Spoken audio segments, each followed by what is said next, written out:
سیدنا امام اعظم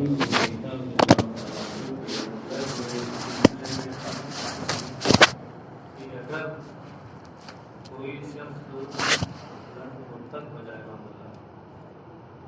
تو مرتد ہو جانے کے بعد اور اس پر تو سب متفق ہے کہ مرتد ہو گیا اور مرتد ہو جانے کے بعد اگر اسی حالت میں اس کا انتقال ہو گیا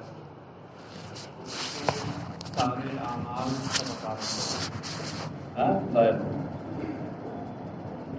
لیکن اگر مرتد ہو جانے کے بعد اور پھر اس نے اسلام قبول کر لیا اللہ کی توفیق سے تو اب اس صورت میں اختلاف ہے کہ جو اعمال اس نے پہلے کیے تھے کیا ان کو دہرانا پڑے گا یا نہیں. امام شافعی کے یہاں یہ ہے کہ دہرانا نہیں ہوگا، قضا نہیں ہے. اور امام اعظم کے نزدیک کیا ہے کہ کو دوبارہ کرنا پڑے گا کیونکہ ارتداد کی وجہ سے وہ اعمال ضائع ہو گئے، برباد ہو گئے. امام شافعی کا استدلال اس آیت سے ہے. مفسر شافعی ہیں اس لیے اپنے امام کا مذہب انہوں نے بیان کیا کہ وَمَن يَرْتَدِدْ مِنْكُمْ عَنْ دِينِهِ فَيَمُتْ وَهُوَ كَافِرٌ فَأُولَٰئِكَ حَبِطَتْ أَعْمَالُهُمْ فِي الدُّنْيَا وَالْآخِرَةِ وَأُولَٰئِكَ أَصْحَابُ النَّارِ هُمْ فِيهَا خَالِدُونَ. کہ تم میں سے جو اپنے دین سے پھر جائے اور پھر کفر کی حالت میں اس کی موت ہو تو یہی وہ لوگ ہیں جن کے اعمال دنیا اور آخرت میں برباد ہو گئے اور یہی دوزخی ہیں جن دوزخ میں ہمیشہ وہ رہیں گے، ہے نا. تو اس سے امام شافعی کا استدلال اس سے یہ ہے کہ دیکھیے جو یہ کہا گیا کہ اعمال ضائع ہو گئے، برباد ہو گئے، یہ مرتب ہے اس پر کہ مَن يَرْتَدِدْ عَنْ دِينِهِ فَيَمُتْ وَهُوَ كَافِرٌ. ارتداد کے ساتھ ساتھ پھر اس پر مرتب ہے کہ اس کی موت کفر ہی کی حالت میں ہو، تب ہے ایسا. امام اعظم کہتے ہیں کہ نہیں، ایسا نہیں ہے. دوسری خالص صرف ارتداد ہی سے یہ اعمال باطل ہو جاتا ہے. جیسا کہ دوسری آیتوں میں اس کے بارے میں ہے، سورہ مائدہ کی آیت ہے وَمَن يَكْفُرْ بِالْإِيمَانِ فَقَدْ حَبِطَ عَمَلُهُ، کہ جو ایمان کا انکار کرے یعنی کفر کرے اس کے اعمال ضائع ہو گئے. سورہ انعام کی آیت نمبر 88 ہے وَلَوْ أَشْرَكُوا لَحَبِطَ عَنْهُمْ مَا كَانُوا يَعْمَلُونَ. اگر وہ شرک کرتے تو ان کے سارے اعمال ضائع ہو جاتے. سورہ حجرات کی آیت نمبر 2 ہے یا ایھا الذین آمنوا لا ترفعوا اصواتکم فوق صوت النبی ولا تجهروا له بالقول كجهر بعضکم لبعض ان تحبط اعمالکم وانتم لا تشعرون. اے ایمان والو، نبی کی آواز پر اپنی آوازیں بلند نہ کرو اور ان کے حضور اس طرح چلا کے بات نہ کرو جیسے آپس میں ایک دوسرے کے ساتھ کرتے ہو کہ کہیں تمہارے اعمال نکارت ہو جائیں اور تمہیں احساس بھی نہ ہو، شعور بھی نہ ہو. تو نبی کے سامنے چلا کے بات کرنا، آوازیں بلند کرنا، یہ کافرانہ طرز عمل ہے. کافر یہ کرتے ہیں. یہ حبط اعمال کی وجہ بتائی گئی. تو اس سے پتہ چلا کہ نفس کفر اور نفس ارتداد یہی حبط اعمال کا سبب ہے، اعمال کے ضائع ہو جانے کا سبب. اب رہ گئی یہ آیت جس سے استدلال کرتے ہیں امام شافعی. تو ہمارے امام کی نگاہ بہت گہری ہے، ایسے ہی نہیں امام اعظم ہیں. وہ فرماتے ہیں کہ غور کیجئے، اس میں دو باتیں ہیں، دو چیزیں ذکر کی گئی. ایک تو یہ کہا گیا ہے کہ مَن يَرْتَدِدْ مِنْكُمْ عَنْ دِينِهِ، اور دوسرے فَيَمُتْ وَهُوَ كَافِرٌ. اور بعد میں جزا میں دو چیزیں ذکری ہیں، ایک حبط اعمال اور دوسرے اولئک اصحاب النار. ایک ہے دائمی طور پر دوزخی ہونا اور ایک ہے اعمال کا ضائع و برباد ہو جانا. تو عبارت میں لفظ و نشر مرتب ہے یہاں. سمجھے؟ پہلے کا تعلق پہلے سے ہے، دوسرے کا تعلق دوسرے سے ہے. تو اب مطلب یہ ہوا کہ جو مرتد ہو جائے، دین سے پھر جائے، تو اس کے اعمال ضائع ہو گئے، سمجھ گئے؟ اور یہی تو ہم کہتے ہیں. اور کفر کی حالت میں اگر وہ مرتا بھی ہے تو پھر وہ دوزخی بھی ہے ہمیشہ کے لیے. لہذا امام شافعی مطلب یہ آیت ہم حناف کے خلاف نہیں. چلیں وَلَمَّا ظَنَّ السَّرِيَّةُ أَنَّهُمْ إِنْ أَسْلَمُوا إِنْ سَلِمُوا أَسْلَمُوا نہیں ہے إِنْ سَلِمُوا ہے. وَلَمَّا ظَنَّ السَّرِيَّةُ أَنَّهُمْ إِنْ سَلِمُوا مِنَ الْإِثْمِ فَلَا يَحْصُلُ لَهُمْ أَجْرٌ نَظَرًا إِنَّ الَّذِينَ آمَنُوا وَالَّذِينَ هَاجَرُوا وَجَاهَدُوا فِي سَبِيلِ اللَّهِ أُولَٰئِكَ يَرْجُونَ رَحْمَةَ اللَّهِ وَاللَّهُ غَفُورٌ رَحِيمٌ. اور جب اس گروہ نے، کون گروہ جس کا ذکر اوپر ہو رہا ہے؟ حضرت عبداللہ ابن جہش جس کے سربراہ بنائے گئے تھے اور سرکار نے بھیجا تھا قریش کے اس قافلے تجارت کی خبر گیری کے لیے. تو جب اس گروہ کا یہ گمان ہوا کہ اگر وہ گناہ سے محفوظ رہے تو انہیں اجر تو نہیں ملے گا. مطلب مان لیجئے چلیے اللہ کی طرف سے یہ حکم نازل ہوا تو اس سے اتنا ثابت ہوا کہ ہم گنہگار نہیں ہیں. کیونکہ ہم نے جو ان پر حملہ کیا تھا وہ اس کو ماہ رجب نہیں سمجھا تھا، ماہ جماعت الآخرہ سمجھ کر کے، اور ہم نے حملہ کیا تھا. اس لیے ہمارا قصد، ہماری نیت وہ نہیں تھی.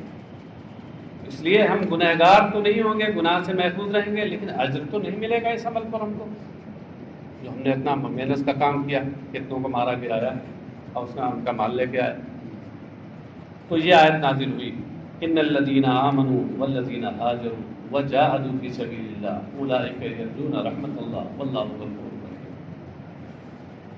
یقیناً جو لوگ ایمان لائے اور انہوں نے ہجرت کی، یعنی اپنے وطن چھوڑے اور اللہ کی راہ میں جہاد کیا. اس کی تفسیر کہہ رہے ہیں لے لائے دین ہی. اس میں یہ اشارہ کیا کہ سبیل اللہ سے بطور استعارہ تصریحیہ دین اللہ مراد ہے، اور اعلیٰ نکال کر یہ اشارہ کیا کہ اس سے پہلے مضاف محذوف ہے، اور فی کی جگہ لام رکھ کر یہ بتایا کہ یہ فی تعلیل کے لیے ہے. فی بھی تعلیل کے لیے آتا ہے، اگرچہ عموماً نہیں آتا. تو بخاری کی روایت میں ہے ان امرأۃ من بنی اسرائیل دخلت بالنار فی ہرۃ. ان امرأۃ من بنی اسرائیل دخلت بالنار فی ہرۃ اے لاجل ہرۃ. تو فی بمانا تعلیل کے لیے، جیسے یہاں بھی. تو مطلب کیا ہوا؟ اور انہوں نے راہ خدا میں جہاد کیا، یعنی اللہ کے دین کی سربلندی کی خاطر جہاد کیا. انہوں نے اولئک یرجون رحمت اللہ ثوابہ، وہ اللہ کی رحمت کے امیدوار ہیں، یعنی اللہ کے ثواب کی امید کرتے ہیں. واللہ غفور للمؤمنین رحیم بہم، اور اللہ اہل ایمان کو بخشنے والا اور ان کے ساتھ مہربانی فرمانے والا. مطلب یہ ہے کہ اب اس عمل پر انہیں ثواب بھی ملے گا. یسألونک عن الخمر والمیسر قل فیہما اثم کبیر ومنافع للناس واسمہما اکبر من نفعہما. اے محبوب، آپ سے یہ شراب اور جوئے کے بارے میں پوچھتے ہیں. نیچے لکھا ہوا ہے پوچھنے والے کون ہیں. ساوی کے حوالے سے محشی نے لکھا ہے السائل عمر بن الخطاب و معاذ بن جبل و جماعت من الصحابہ. صاد اشارہ ہے ساوی کی طرف کہ پوچھنے والے حضرت عمر بن خطاب، معاذ بن جبل اور صحابہ کا یہ ایک جماعت تھی کہ شراب اور جوے کا حکم کیا ہے. میسر القمار، وہ میسر کا معنی بتا دیا. میسر سے مراد قمار ہے یعنی جوا. تو ان کے بارے میں پوچھتے ہیں، یعنی ما حکمہما، یہ پوچھتے ہیں کہ ان کا حکم کیا ہے، یہ جائز ہے کہ ناجائز ہے، حلال ہے کہ حرام ہے. قل فیہما، قل لہم، ان سے آپ فرما دیجئے فیہما اسم کبیر، ان دونوں میں بڑا گناہ ہے. ان دونوں میں کیا مطلب؟ یعنی ان کے کرنے میں گناہ ہے. کی ذات میں اندر کوئی گناہ نہیں گھسا ہوا ہے، ان کے کرنے میں گناہ ہے۔ اطاعتی نکال کر کے اشارہ کیا کہ مضاف محذوف ہے، اور طاعتا کا معنی کیا ہوتا ہے؟ کرنا، عمل میں لانا۔ یہاں ارتکاب کرنا بھی ترجمہ کر سکتے ہیں، ان کے ارتکاب میں گناہ ہے۔ کبیر عظیم، بڑا گناہ ہے، تو عام قرات میں کبیر ہے، اس کا معنی عظیم ہے، لیکن امام حمزہ اور امام کسائی کی قرات میں ہے کثیر، اسم کثیر، تائے مثلثہ کے ساتھ۔ مثلثہ سمجھ رہے ہیں نا، 3 نقطے والی۔ کہتے ہیں وفی قرات بالمثلثہ، اور ایک قرات میں نیچے لکھا ہوا ہے امام حمزہ اور کسائی کی قرات میں تائے مثلثہ کے ساتھ ہے، یعنی کبیر کے بجائے کثیر ہے۔ تو مطلب یہ ہوا کہ ان دونوں میں، فرما دیجئے کہ ان دونوں میں بہت گناہ ہے۔ کیوں؟ لما يحصل بسببهما من المخاصمة والمشاتمة وقول الفحش، اس وجہ سے، اس بنا پر کہ ان دونوں کی وجہ سے باہمی جھگڑے، باہمی جھگڑا، گالی گلوچ اور فحش کلامی، بد کلامی ہوتی ہے، ان دونوں میں ہوتی ہے۔ شراب کے نشے میں مدہوش ہوئے تو پھر پوچھئے نہیں، دنیا ہی بدل جاتی ہے۔ ہاں، ایک مورخ نے لکھا ہے کہ میں نے بغداد میں ایک گلی میں ایک شرابی کو دیکھا، پیشاب کر رہا تھا اپنے چلوں میں اور منہ پہ مار رہا تھا، کہتا رہا اللہم بیض وجہی کانہ یتبضر۔ ہاں، دعائیں وضو پڑھ رہا تھا اللہم بیض وجہی۔ مطلب شراب کے نشے میں آدمی بالکل عقل سے پیدل ہو جاتا ہے، اور پھر جب عقل سے پیدل ہو جاتا ہے تو پھر کیا کچھ نہیں ہوتا ہے۔ جب وہ پیشاب کو کچھ اور سمجھنے لگے تو لڑائی جھگڑا بھی ہوتا ہے، گالی گلوچ بھی ہوتا ہے، فحش کلامی بھی ہوتی ہے، سب کچھ ہوتا ہے، بڑا گناہ ہے۔ ومنافع للناس، اور جوئے میں بھی یہی ہوتا ہے، ومنافع للناس، اور لوگوں کے لیے بہت سے فائدے ہیں۔ فائدے کیسے؟ باللذۃ والفرح فی الخمر، شراب میں ایک تو لطف اور سرور، وَإِصَابَةِ الْمَالِ بِلَا كَدٍّ فِي الْمَيْسِرِ، اور جوئے میں بغیر خاصی محنت کے، بغیر زیادہ محنت کے بغیر مال کی تحصیل، مال کا حصول، یہ فائدے ہیں، اس کو فائدے بھی ہوتے ہیں۔ وَإِثْمُهُمَا أَكْبَرُ مِن نَّفْعِهِمَا، اور ان دونوں کے گناہ ان کے فائدے سے کہیں بڑھ کر، کہیں بڑے ہیں۔ ان دونوں کے گناہ کا مطلب کیا ہے؟ اے ما ینشأ عنہما من المفاسد، یہ من المفاسد میں من بیانیہ ہے، مفاسد ما کا بیان ہے، تو مطلب یہ ہوا کہ ان دونوں سے پیدا ہونے والی خرابیاں یہ ان کے فائدے سے کہیں بڑی ہیں، کہیں بڑھ کر۔ یہ آیت جب نازل ہوئی تو اس میں دیکھیے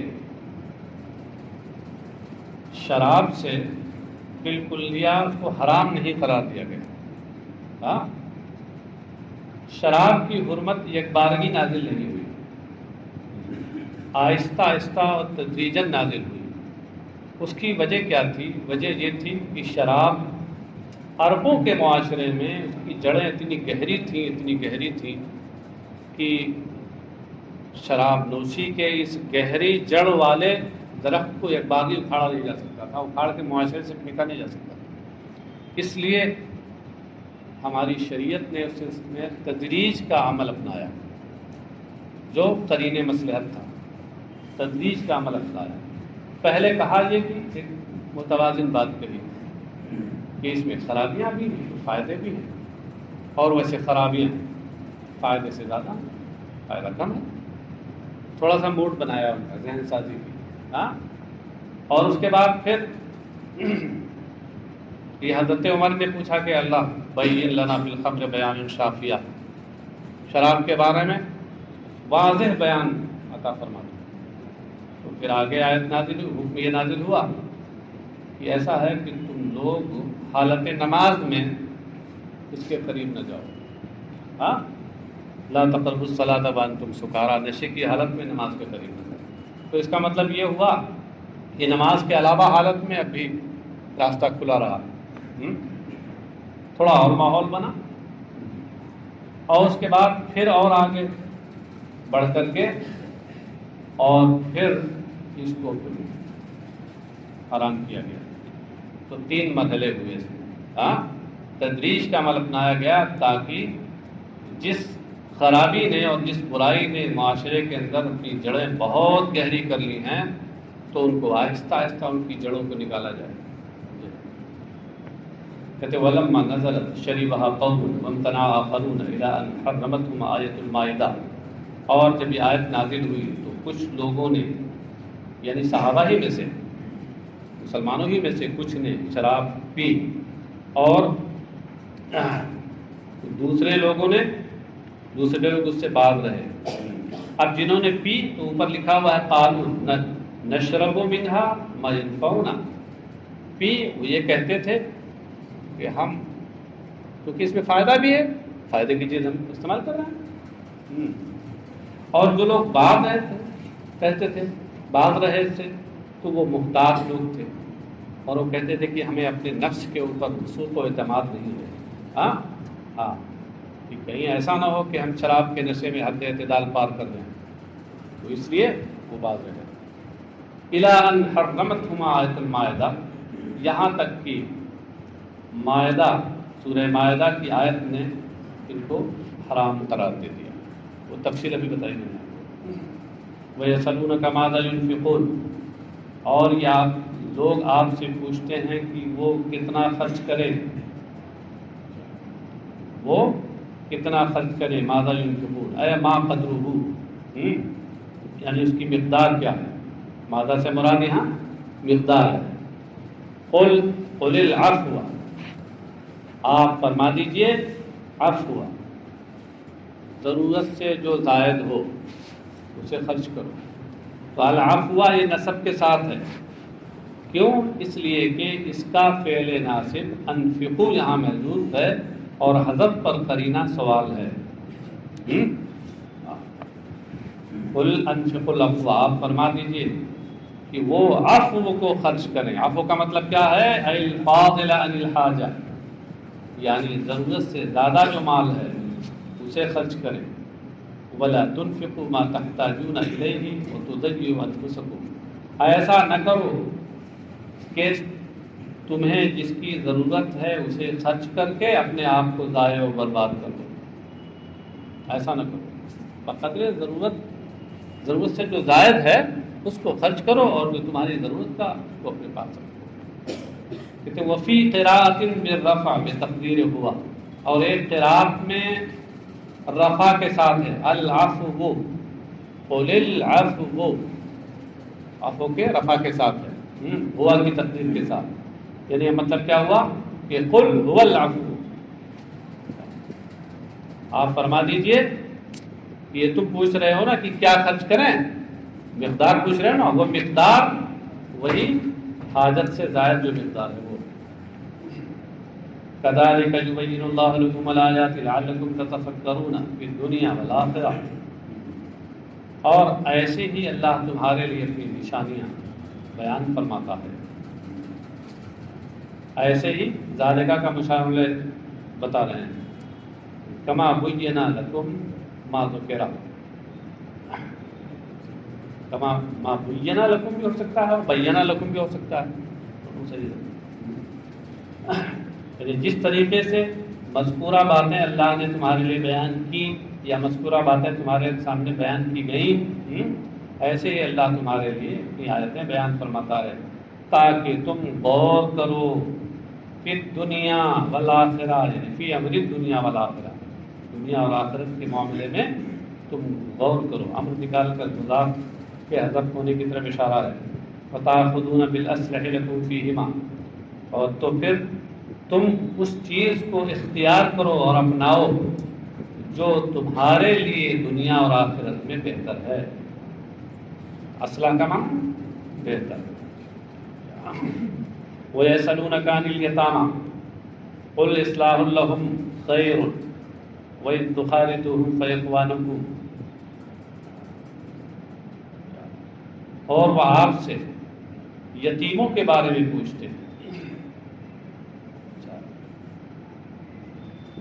اصل میں جب یہ آیت نازل ہوئی جس میں فرمایا گیا کہ جو لوگ یتیموں کے مال کو کھاتے ہیں وہ اپنے پیٹ میں جہنم کی آگ بھرتے ہیں، ہاں، تو اب لوگوں کو فکر ہوئی، کیونکہ زمانے میں ہوتا کیا تھا کہ اگر کوئی ایسا بچہ جس کے والدین انتقال کر گئے، کوئی دیکھ ریکھ کرنے والا نہیں، تو اس کے قریبی جو رشتہ دار ہوتے تھے، چچا وغیرہ، اس یتیم کو اپنے ساتھ کر لیتے تھے، اور جب ساتھ کر لیتے تھے تو کھانا پینا بھی ساتھ میں ہوتا تھا، اس کا مال بھی اس میں مل جاتا تھا۔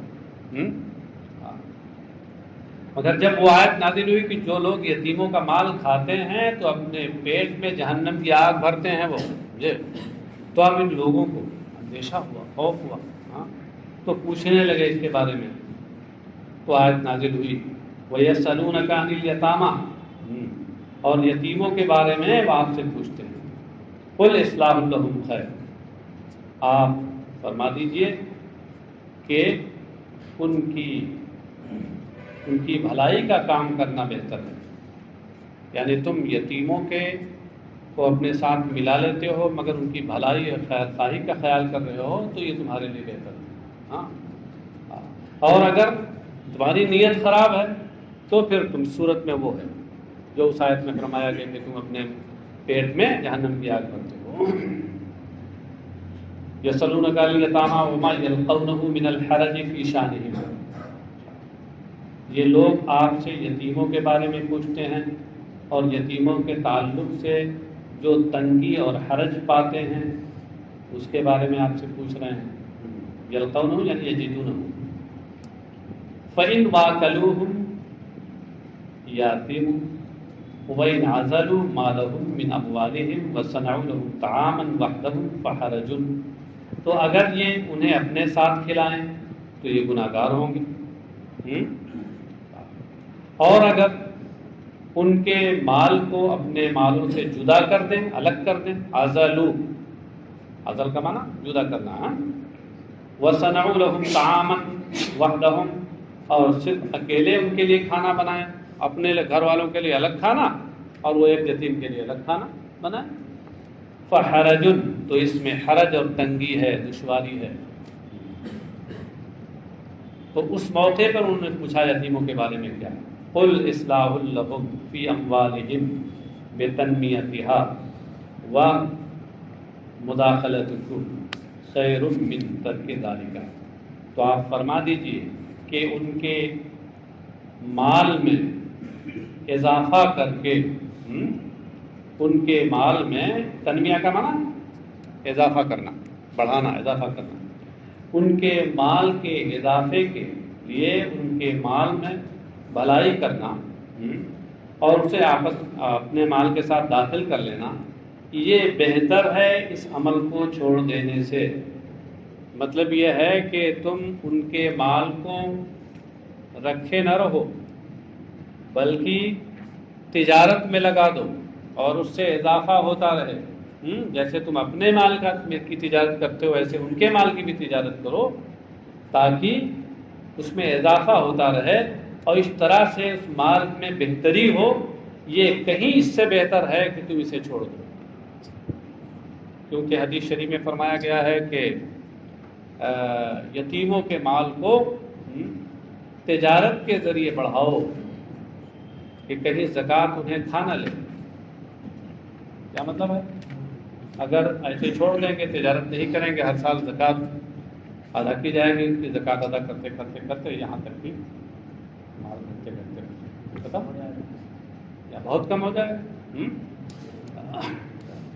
وَإِن تُخَالِطُوهُمْ فَإِخْوَانُكُمْ یعنی اخوانکم فی الدین، اور اگر تخالطوہم، اور اگر تم انہیں ملاؤ یعنی ان کے نفقے کو اپنے نفقے کے ساتھ ملا دو، فاخوانکم، تو وہ تمہارے بھائی ہیں، یعنی فہم اخوانکم، اس سے یہ بتایا کہ اخوانکم خبر ہے مبتدأ محذوف ہم کی،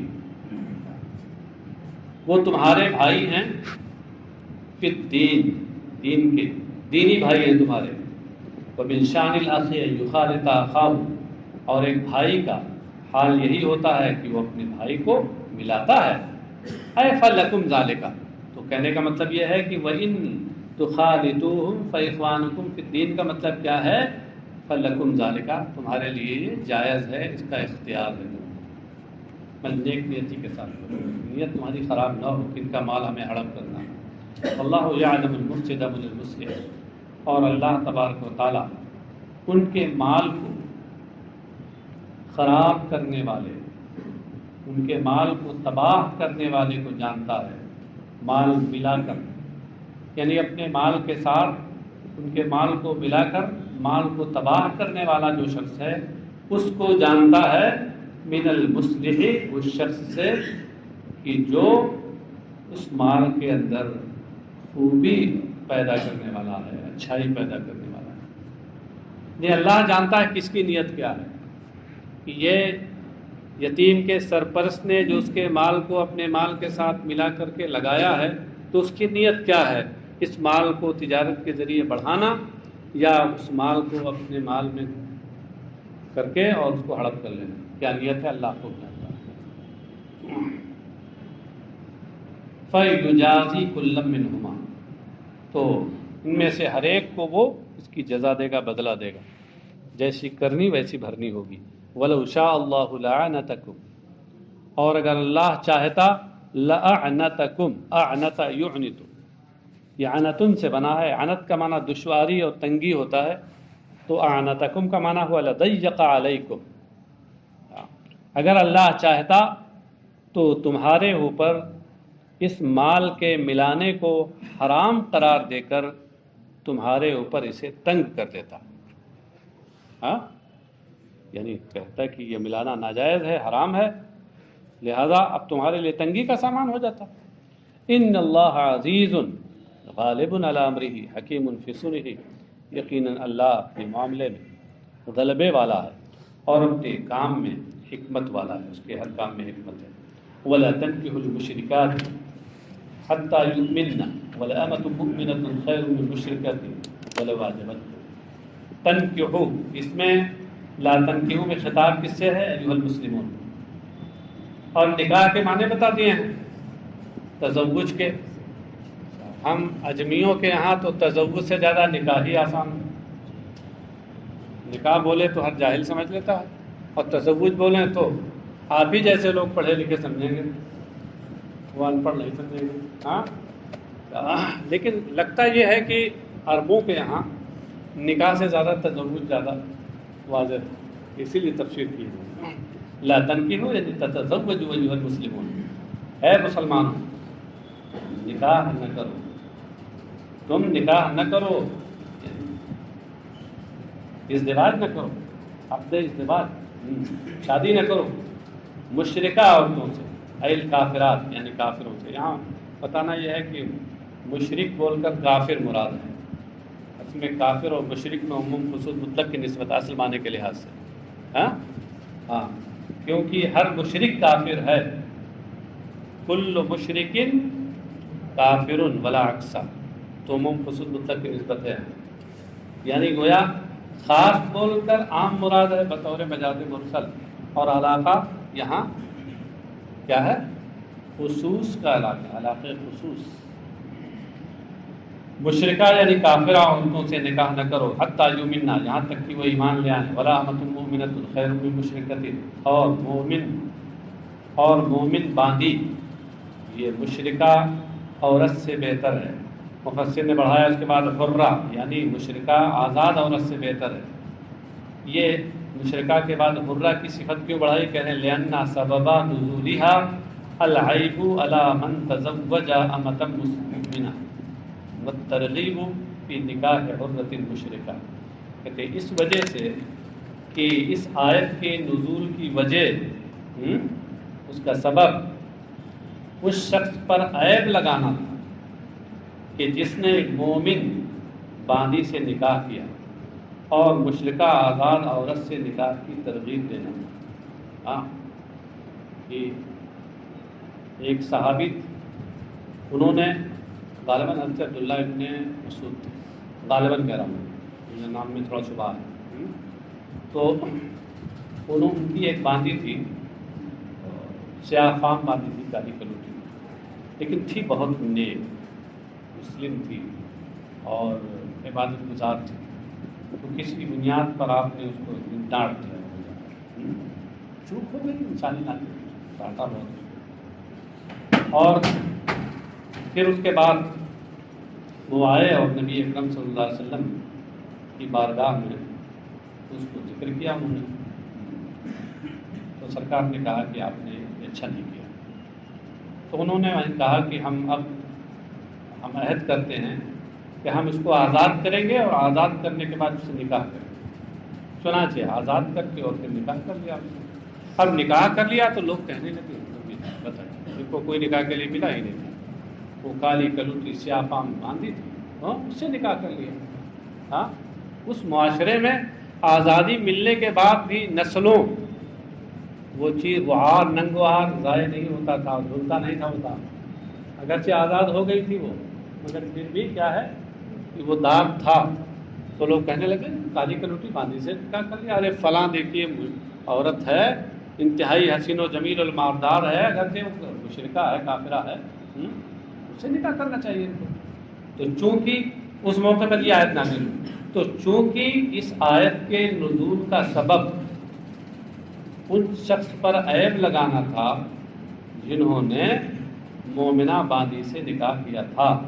باندھی ان کو کہا جا رہا ہے اس اعتبار سے باعتبار حالت ماضیہ، ورنہ تو نکاح کے وقت میں آزاد ہو چکی، اور مشرکہ آزاد عورت سے نکاح کی ترغیب دینا۔ اس لیے مفسر نے یہاں مشرکہ کی تفسیر میں حرہ کا لفظ بڑھایا۔ بات سمجھ میں آ گئی؟ وَلَوْ أَعْجَبَتْكُمْ، اگرچہ وہ تمہیں پسند آئے، لے جمالہا و مالہا، اپنے حسن و جمال اور اپنے مال و منال کی وجہ سے، اگرچہ وہ تمہیں پسند آئے۔ کہتے ہیں ھذا مخصوص بغیر الکتابیات بآیت والمحصنات من الذین اوتوا الکتاب، اور یہ جو حکم ہے کہ مشرکہ عورتوں سے نکاح نہ کرو، کافرہ عورتوں سے نکاح نہ کرو، اس سے کتابی عورتیں خارج ہیں۔ یہ غیر کتابیات کے ساتھ یہ حکم عام مخصوص ہے، یعنی حکم عام مخصوص منہ البعض، عام خص عنہ البعض۔ اور دلیل تخصیص کیا ہے؟ سورہ مائدہ کی آیت، جس میں فرمایا گیا کہ والمحصنات من الذین اوتوا الکتاب، اور وہ پاک دامن عورتیں کہ جنہیں کتاب دی گئی، یعنی پاک دامن کتابیہ عورتیں بھی تمہارے لیے حلال کی گئی۔ ولا تنکحوا المشرکین حتی یؤمنوا، ولا تنکحوا یعنی تزوجوا المشرکین الکفار المؤمنات، مشرکین الکفار المؤمنات حتی یؤمنوا، اور تم لوگ مشرکوں کی شادی مومنہ عورتوں سے نہ کراؤ، مومنہ عورتوں سے کفار کی شادی نہ کرو۔ یہ تنکحو ہے، انکاح یمکن انکاح، انکاح کا معنی نکاح کرانا۔ المشرکین کی تفسیر وہی کفار سے کی، اور مومنات نکال کر یہ اشارہ کیا کہ مفعول ثانی محذوف ہے، اس کا لا تنکحو کا مبتدی بدو مفعول ہے۔ ولا عبد مومن خیر من مشرک ولو اعجبکم، اور مومن غلام یہ مشرک سے بہتر ہے، ولو اعجبکم، اگرچہ یہ مشرک تمہیں پسند آئے اپنے مال و منال اور حسن و جمال کی وجہ سے۔ اولئک یدعون الی النار، یہ لوگ یعنی یہ مشرکین، یہ کفار، یہ نار جہنم کی طرف بلاتے ہیں۔ کیا یہ کہتے ہیں کہ نار جہنم میں آؤ؟ نہیں، مطلب یہ ہے کہ بدعائہم الی العمل الموجب لہا اہل النار، ایسے عمل کی طرف دعوت دے کر جو موجب نار ہے، نار جہنم کا جو موجب ہے، ایسے عمل کی دعوت دیتے ہیں جو گویا نار جہنم کی طرف بلا رہے ہیں۔ فلا طریق مناکحۃ، لہذا ان سے نکاح مناسب نہیں ہے۔ واللہ یدعو الی الجنۃ والمغفرۃ بإذنہ، اور اللہ اپنے اذن و ارادے سے جنت اور مغفرت کی طرف بلاتا ہے۔ علی لسان رسولی کا مطلب یہ ہے کہ براہ راست نہیں بلکہ اپنے رسولوں کی زبانوں پر بلاتا ہے۔ الی الجنۃ والمغفرۃ، جنت و مغفرت کی طرف بلاتا ہے، جنت و مغفرت کی دعوت دیتا ہے۔ یہاں بھی مطلب وہی ہے کہ العمل الموجب لہما، یعنی ایسے عمل کی دعوت دیتا ہے کہ جو جنت و مغفرت کا موجب ہیں، جن سے جنت و مغفرت ملتی ہے۔ بإذنہ، بے ارادتی، اللہ کے اذن اور ارادے سے۔ فتجیب اجابتہ بتزویج اولیائہ، لہذا اللہ والوں کو، اللہ کے دوستوں سے شادی کر کے، نکاح کر کے اس کی اس دعوت پر لبیک کہنا واجب ہے۔ اولیاء ہی سے مراد کیا ہے؟ اولیاء اللہ، اولیاء اللہ سے مراد لغوی معنی ہے اللہ کے دوست لوگ، اللہ والے لوگ، یعنی مومنین۔ سمجھ گئے؟ تو مطلب کیا ہوا کہ پھر مومنین سے شادی کر کے اللہ کے اس بلاوے پر لبیک کہنا، اللہ کی اس دعوت کو قبول کرنا واجب ہے۔ آپ سمجھ گئے؟ یہاں اولیاء اللہ کا جو مطلب دینا، ہماری اردو میں اولیاء اللہ کا کچھ اور مطلب ہوتا ہے۔ وَيُبَيِّنُ آيَاتِهِ لِلنَّاسِ لَعَلَّهُمْ يَتَذَكَّرُونَ، اور لوگوں کے لیے اپنی آیتیں بیان فرماتا ہے تاکہ وہ لوگ نصیحت حاصل کریں۔ یتذکرون یعنی یتعظون، تذکر اتعاظ کے معنی میں ہے، نصیحت حاصل کرنا۔ وَيَسْأَلُونَكَ عَنِ الْمَحِيضِ قُلْ هُوَ أَذًى فَاعْتَزِلُوا النِّسَاءَ فِي الْمَحِيضِ وَلَا تَقْرَبُوهُنَّ حَتَّىٰ يَطْهُرْنَ۔ یہ تو وہ آیت ہے، اس کے احکام تفصیل سے جو کسی کتاب میں آپ پڑھ چکے ہیں، ابھی تازہ تازہ آپ لوگوں نے ہدایہ بھی پڑھے ہوں گے۔ ہاں، تو اس میں تو صرف ترجمہ کر دینا کافی ہے، سب تو معلوم ہی ہے آپ لوگوں کو۔ یہ حیض کے بارے میں آپ سے پوچھتے ہیں، المحیض کے بعد تفسیر کہیں ای الحیض او مکانہ۔ محیض کے بارے میں دو احتمال ہیں، ایک تو یہ کہ محیض مصدر میمی ہو حیض کے معنی میں، ای الحیض کہہ کے اسی جانب اشارہ کیا۔ دوسرا احتمال یہ ہے کہ محیض اس میں ظرف برائے مکان ہو، ہاں، او مکانی ہی کہہ کے اس کی جانب اشارہ کیا۔ لیکن ایک تیسری صورت بھی بنتی تھی کہ اس میں ظرف زمان ہو، پتہ نہیں، خدا بہتر جانے کیوں چھوڑ دیا اس کو۔ حالانکہ آگے جانے کے بعد اسی کے نیچے دوسرا جو محیض ہے، پھر محیض وہاں کہہ دیا او وقت ہی او مکان ہی۔ ہاں، تو یہاں بھی ہونا چاہیے تھا، سمجھے؟ ہونا چاہیے تھا۔ آپ سے وہ حیض کے بارے میں پوچھتے ہیں، یا حیض کے مقام کی جگہ کے بارے میں پوچھتے ہیں، یا حیض کے وقت کے بارے میں پوچھتے ہیں کہ ماذا یفعل النساء، ماذا یفعل بالنساء فیہ، کہ اس میں عورتوں کے ساتھ کیا کیا جائے۔ قل، آپ فرما دیجئے، ہوا اذن، کہ یہ حیض اذن، ہوا ضمیر کا مرجع وہی محیض ہے۔ اب محیض سے جو آپ مراد لیں گے، اذن سے اسی کے حساب سے معنی مراد لینا پڑے گا۔ اگر محیض بمعنی حیض ہے تو اذن بمعنی قذرن ہوگا، کہ یہ حیض یہ گندگی ہے، گندی چیز ہے۔ اذن قذرن گندی چیز ہے، گھناؤنی چیز ہے۔ ہاں، مؤشر نیچے لکھ رہے ہیں لفظ نشر مرتب۔ اور اگر محیض مکان حیض کے معنی میں لیں تو اذن سے پہلے مضاف محذوف ہوگا، اور ہوا اذن کا مطلب ہوا محل اذن، وہ گندگی کی جگہ ہے، سمجھے؟ اور صاحب ایک جو تفسیر چھوڑ دی تھی انہوں نے، ہاں، وہ کیا؟ وقت زمانے حیض۔ اگر وہ ہوتا تو یہاں یہ نکالتے کہ او زمانہ فاعتزلوا النساء، تو عورتوں سے تم حیض کے وقت میں یا اس کی جگہ میں تم عورتوں سے پرہیز کرو، بچو، یعنی ان سے ہم بستری چھوڑ دو۔ ولا تقربوهن حتى يطهرن، اور ان کے قریب نہ جاؤ، ان سے قربت نہ کرو۔ قربت سے مراد کیا ہے؟ جماع، ان سے ہم بستری نہ کرو۔ حتى يطهرن، یہاں تک کہ وہ پاک ہو جائیں۔ یہاں دو قراتیں ہیں، یطہرن سکون تا کے ساتھ، اور یطہرن تشدید ہا، تشدید اس کی تشدید، تا کی تشدید اور ہا کی تشدید کے ساتھ، یعنی یطہرن۔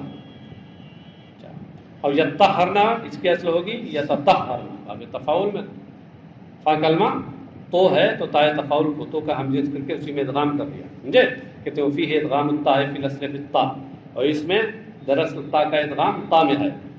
تطہر جب ہو تو تطہر کا مفہوم کیا ہوگا؟ یغتسلن بعد انقطاع، یعنی حیض بند ہو جانے کے بعد وہ غسل نہ کر لیں، تو ان سے جمع نہ کرو یہاں تک کہ حیض بند ہو جانے کے بعد وہ غسل نہ کر لیں۔ اس میں تھوڑی تفصیل ہے، میرے خیال میں آپ لوگوں نے پڑھا ہوگا علم فقہ میں، ہمارے امام اور امام شافعی کے ہاں، ان کے ہاں تو ہر صورت میں جب تک خون دم حیض بند ہو جانے کے بعد غسل نہ کرنے جمع جائز نہیں، اور ہمارے یہاں کیا ہے کہ اگر 10 دن پر بند ہوا ہے تو اب ایسی صورت میں غسل کوئی ضروری نہیں ہے، بغیر غسل کے بھی جمع درست ہے۔ اور پھر وہ ہمارے امام تطہر والی یعنی تشدید والی جو قرات ہے اس کو یہ کہیے کہ 10 دن سے کم پر جب حیض بند ہو اس صورت میں معمول کرتے ہیں جی، اور یطہرنا تخفیف والی جو قرات ہے اس کو 10 دن پورے ہونے پر حیض جب بند ہو تو اس پر معمول کرتے ہیں۔ میں نے بہت کافی اجمال کر کے بتا دیا۔ وَإِذَا تَطَهَّرْنَ فَأْتُوهُنَّ مِنْ حَيْثُ أَمَرَكُمُ اللَّهُ، اور جب وہ خوب پاک ہو جائیں یعنی غسل کر لیں تو پھر تم ان کے پاس آؤ ہم بستری کے لیے وہاں سے کہ جہاں سے اللہ نے تم کو حکم دیا ہے، یعنی حیض کی حالت میں جہاں سے بچنے پرہیز کرنے کا حکم دیا ہے وہ هو القبول، یہ آگے کی شرمگاہ ہے، وَلَا تَعْدُوهُ إِلَىٰ غَيْرِهِ، اور اس سے آگے کی طرف تجاوز نہ کرنا، إِنَّ اللَّهَ يُحِبُّ التَّوَّابِينَ وَيُحِبُّ الْمُتَطَّهِرِينَ، اللہ تبارک تعالیٰ توبہ قبول کرنے والوں کو اور پاکی پسند کرنے والوں کو پسند فرماتا ہے۔ پسند فرمانے کا مطلب یہ ہے کہ ثواب دیتا ہے، ان کی عزت افزائی کرتا ہے۔ بات باقی سب واضح ہے۔